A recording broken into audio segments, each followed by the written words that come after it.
संपूर्ण महाराष्ट्राला चक्रीवादळ आणि अवकाळी पावसाचा सगळ्यात मोठा धोक्याचा इशारा. या 3 तारखांना संपूर्ण महाराष्ट्रात अवकाळी पाऊस धुमाकूळ घालणार. सरकारने 3 तारखा जाहीर केल्या आहेत. या 3 तारखांना महाराष्ट्रातील 20 जिल्ह्यांमध्ये चक्रीवादळ धडकणार, तर उरलेल्या 16 जिल्ह्यांमध्ये गारपिटीने हाहाकार उडणार आहे. हे 3 दिवस महाराष्ट्रासाठी अत्यंत महत्त्वाचे आहेत. या 3 दिवसांत घराबाहेर पडू नका असे आदेश प्रशासनाकडून दिले आहेत. या 3 तारखा कोणत्या आणि कोणत्या जिल्ह्यात चक्रीवादळ आणि कोणत्या 16 जिल्ह्यांत गारपीट होणार याची यादीही सरकारने जाहीर केली आहे. होय, ही माहिती तुम्ही हलक्यात घेऊ नका, कारण की 5 मिनिटांपूर्वी सॅटेलाईटद्वारे संपूर्ण महाराष्ट्राचा एक फोटो काढण्यात आलाय आणि त्या फोटोमध्ये जे चित्र दिसले ते चित्र पाहून हवामान तज्ज्ञांच्या पायाखालची जमीन सरकली. कारण की उत्तरेकडून महाराष्ट्राच्या दिशेने 1000 किलोमीटर लांबीचा एक मोठा ढग येतोय. ही बातमी तुम्ही आधी पाहिली असेल, पण हे आता पुन्हा एकदा चित्र स्पष्ट झाले आहे. ढग इतका भयानक आहे की जो येताना तो अरबी समुद्रातला बाष्प आपल्यात सामावून घेत आहे. सोबत एक चक्रीवादळ आजही आपल्या पोटात तो घेऊन येत आहे. आणि याचाच फटका या 3 तारखांना 20 जिल्ह्यांमध्ये सर्वाधिक बसणार, तर 16 जिल्ह्यांमध्ये देखील गारपिटीने हाहाकार उडणार आहे. गेल्या 60 वर्षात झाली नव्हती अशी भयानक परिस्थिती निर्माण झालेली आहे. हा जो ढग आहे हा साधा नाहीये, कारण की याच्या पोटात एक मोठे चक्रीवादळ देखील दडले आहे. हा ढग अक्षरशः यमदेवाने पाठवलाय अशी देखील एक प्रकारे भीती निर्माण झालेली आहे. मग आता त्या तारखा 3 कोणत्या आहेत? कोणत्या 3 तारखेला सावध राहण्याचा इशारा दिलाय? कोणत्या 20 जिल्ह्यांमध्ये चक्रीवादळ तर कोणत्या 16 जिल्ह्यांमध्ये भयानक गारपिटीचा धोका आहे? सगळी सविस्तर माहिती तुम्हाला सांगणार आहे. पहा, ही परिस्थिती गेल्या 60 वर्षात झाली नव्हती. त्यामुळे तुम्हाला असं वाटेल की हे खरं नाही किंवा हा अंदाज होणार नाही. पण लक्षात घ्या, महाराष्ट्राच्या इतिहासात असं दृश्य कधीच पाहिलं गेलं नव्हतं. 5 मिनिटापूर्वीच अंतराळातून सॅटेलाईटद्वारे जो फोटो काढण्यात आलाय त्यामध्ये तो काळाकुट्ट ढग आणि पोटात असणारे चक्रीवादळ जेव्हा पाहिले गेले तेव्हा ती तारीख समोर आली. त्या 3 तारखा समोर आल्या की त्या 3 तारखेला महाराष्ट्रातील पहिल्या टप्प्यात तो 4 जिल्हे, दुसऱ्या टप्प्यात 5 जिल्हे आणि तिसऱ्या टप्प्यात 11 जिल्ह्यांना धडकणार आणि आजूबाजूच्या 16 जिल्ह्यांमध्ये हाहाकार उडणार आहे. ताबडतोब बैठक घेऊन या 3 तारखा आणि 20 जिल्ह्यांची यादी आता जाहीर केलेली आहे. पहा, यादी जर तुम्ही पाहिली तर तुम्ही सुरक्षित राहू शकता, अन्यथा तुम्हालाही मोठा प्रॉब्लेम येऊ शकतो. कारण की सध्या महाराष्ट्रामध्ये उष्णतेची लाट सुरू आहे. पुढील 5 दिवस उष्णतेची लाट आहे. या काळामध्ये 12 ते 4 बाहेर पडू नका असे स्पष्ट आदेश दिलेले आहेत. पण आता महाराष्ट्रावर दुसरे मोठे संकट आलेले आहे. त्यामुळे सरकारने 20 धोकादायक जिल्ह्यांची यादी जाहीर केलेली आहे. 3 तारखा जाहीर केल्या आहेत. त्या 3 तारखेला महाराष्ट्रात कुठे कुठे चक्रीवादळाचा फटका बसणार, कुठे कुठे गारपीट होणार याची सविस्तर यादी आपण तुम्हाला सांगणार आहोत. पहा, व्हिडिओला तुम्ही हलक्यात घेऊ नका. पहा, सध्या वातावरण जरी तुम्हाला शांत दिसले असले किंवा काही लोक म्हणतील बाहेर कडक ऊन पडलंय, पण लक्षात ठेवा, हीच ती वादळापूर्वीची शांतता आहे. हवामान खात्याने स्पष्ट केलंय की सुपर एल्निनो नावाचा तोच राक्षस आता सक्रिय झाला आहे, ज्याने 15-20 वर्षांपूर्वी विदर्भ आणि मराठवाड्याला रात्रीच्या वेळी स्मशान शांततेत लोटलं होतं. पण यावेळी हा राक्षस एकटा नाहीये. त्याच्यासोबत ताशी 120 किलोमीटर वेगाने येणारे वारे आहेत. हे वारे घरांवरील पत्रे, मोठी झाडं आणि विजेचे खांब एखाद्या कागदासारखे हवेत उडवून लावतील.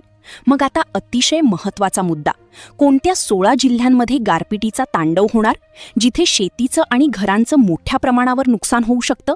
महाराष्ट्रातील सर्व लोकांसाठी ही बातमी म्हणजे काळजाचा ठोका चुकवणारी आहे.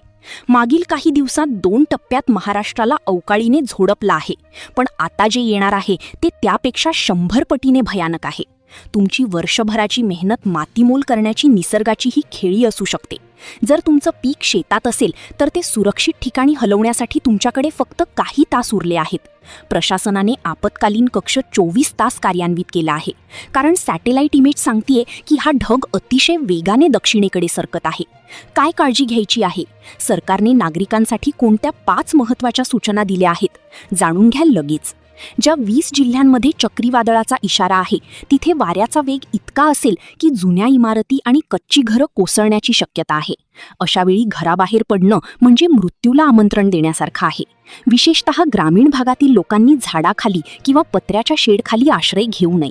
विजा चमकत असताना मोबाईलचा वापर पूर्णपणे बंद ठेवावा, कारण या महाकाय ढगांमधून निघणाऱ्या विजा सरळ विद्युत उपकरणांकडे आकर्षित होतात. महाराष्ट्रातील त्या 20 जिल्ह्यांची पहिली यादी समोर आली आहे. तुमचे नाव यात आहे का? पहा सविस्तर यादी. चला तर मग आता वेळ आली आहे त्या जिल्ह्यांची नावे जाणून घेण्याची जिथे हाहाकार उडणार आहे. हवामान विभागाच्या नकाशावर रेड अलर्ट जारी करण्यात आला आहे. पहिल्या टप्प्यात कोकण, पश्चिम महाराष्ट्र आणि विदर्भातील काही महत्त्वाच्या जिल्ह्यांचा समावेश आहे. इथे केवळ पाऊस नाही तर ढगफुटी सदृश परिस्थिती निर्माण होईल. नद्यांना अचानक पूर येऊ शकतो आणि सखल भागात पाणी साचून जनजीवन विस्कळीत होईल. कोणत्या आहेत त्या 3 गुप्त तारखा, ज्या तारखांना तुम्हाला घराबाहेर पडण्यास बंदी घालण्यात आली आहे? आता आपण त्या 16 जिल्ह्यांकडे वळूया जिथे गारपिटीचा जबर तांडव होणार आहे. उत्तर महाराष्ट्र आणि खानदेशातील जिल्ह्यांसाठी हे दिवस जणू मृत्यूशी झुंज देण्यासारखे असतील. द्राक्ष, कांदा आणि फळभागांवर हा निसर्गाचा थेट हल्ला असेल. काही मिनिटांतच संपूर्ण जमीन पांढरी शुभ्र बर्फाच्छादित दिसेल. पण हे बर्फ नसेल तर शेतकऱ्यांच्या नशिबावर पडलेली धोंड असेल. या 3 दिवसांत झोपू नका, सावधान रहा, असे का म्हटले जात आहे? काय आहे त्यामागील वैज्ञानिक सत्य? तज्ज्ञांच्या मते हे ढग इतके जड झाले आहेत की ते जमिनीच्या दिशेने आदळताना पाण्याचे थेंब नाही तर बर्फाचे गोळे सोडतील. ही परिस्थिती इतकी भयानक आहे की हवामान तज्ज्ञांच्या गुप्त बैठकीत सुपर एल्निनोचा उल्लेख वारंवार केला जातोय.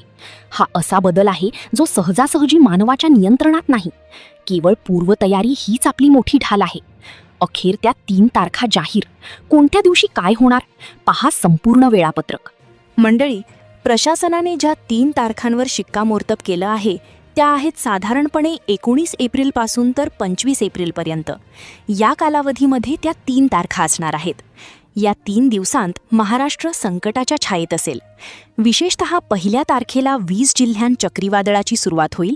दुसऱ्या तारखेला उरलेल्या 16 जिल्ह्यांत गारपिटीचा कळस गाठला जाईल आणि तिसऱ्या तारखेला हा 1000 किलोमीटरचा ढग जाता जाता विदर्भात हाहाकार उडवेल. 20 जिल्ह्यांची आणि 16 जिल्ह्यांची संपूर्ण यादी आता तुम्हाला सांगत आहे. महाराष्ट्र 18 ते 25 एप्रिल दरम्यान महाप्रलयाच्या छायेत आहे. हवामान तज्ज्ञांनुसार 19 एप्रिलला कोल्हापूर, सातारा, सांगली आणि पुण्यात ढगफुटी सदृश पाऊस व प्रचंड गारपीट होईल. 21 तारखेपासून नाशिक, जळगाव व खानदेशात 100 किलोमीटर वेगाने वारे वाहतील, ज्यामुळे शेतीचे अतोनात नुकसान संभवते. मराठवाड्यात म्हणजे छत्रपती संभाजीनगर, बीड, लातूर सुपर एल्निनोमुळे भीषण स्थिती निर्माण होईल. सरतेशेवटी 22 ते 25 एप्रिल दरम्यान विदर्भात म्हणजे नागपूर, अमरावती विजांच्या कडकडाटासह आभाळ फाटेल. हा 1000 किलोमीटरचा ढग संपूर्ण राज्याला झोडपून काढणार असल्याने नागरिकांनी सुरक्षित स्थळी आश्रय घेऊन सतर्क राहणे अत्यंत आवश्यक आहे. नैसर्गिक आपत्तीचा हा मोठा इशारा आहे. सर्व माहिती आम्ही इंटरनेटवर उपलब्ध असलेले विविध अहवाल, सॅटेलाइट इमेजेस आणि सोशल मीडियावरील हवामान अंदाजाच्या आधारे संकलित केले आहे. ही माहिती देताना आमचा उद्देश केवळ तुम्हाला सतर्क करणे हा आहे. आम्ही या वृत्तीचा पुष्टी करत नाही किंवा असेच घडेल असा दावाही करत नाही. ही केवळ एक शक्यता आहे. हवामान हा पूर्णपणे निसर्गाचा खेळ आहे, त्यामुळे इंटरनेटवरील अंदाजामागे बदल होऊ शकतो. अधिकृत आणि खात्रीशीर माहितीसाठी तुम्ही नेहमी भारतीय हवामान खात्याच्या अधिकृत वेबसाईटलाच प्राधान्य द्यावे. विशेषतः आपल्या शेतकरी बांधवांसाठी एक विनंती आहे. गेल्या काही दिवसात काही पाहिले की इंटरनेटवर अनेक प्रकारचे अंदाज वर्तवले जातात. त्यासाठी प्रत्येक गोष्ट खरी ठरेलच असे नाही, पण कधी कधी जबाबदारी घेतलेली केव्हाही चांगली असते.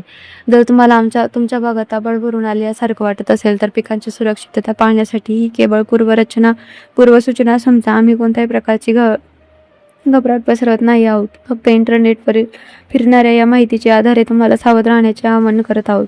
आता मला तुमच्याकडून जाणून घ्यायचे आहे, सध्या तुम्ही हा व्हिडिओ कोणत्या जिल्ह्यातून, तालुक्यातून पाहत आहात? तुमच्या भागात सध्या कडक ऊन आहे की ढगाळ वातावरण? कमेंट्समध्ये तुमच्या जिल्ह्याचे नाव नक्की लिहा, कारण अनेकदा हवामान खात्याच्या अंदाजापेक्षा स्थानिक लोकांचे निरीक्षण जास्त अचूक असते. तुमच्या कमेंट्समध्ये इतर बांधवांनाही त्यांच्या परिसरातील वातावरणाचा अंदाज येईल. तुम्हाला काय वाटतं, हे संकट खरंच येईल की हवामान कोरडं राहील? तुमचे मत नक्की नोंदवा. शेवटी फोनवर डोळे झाकून विश्वास ठेवू नका.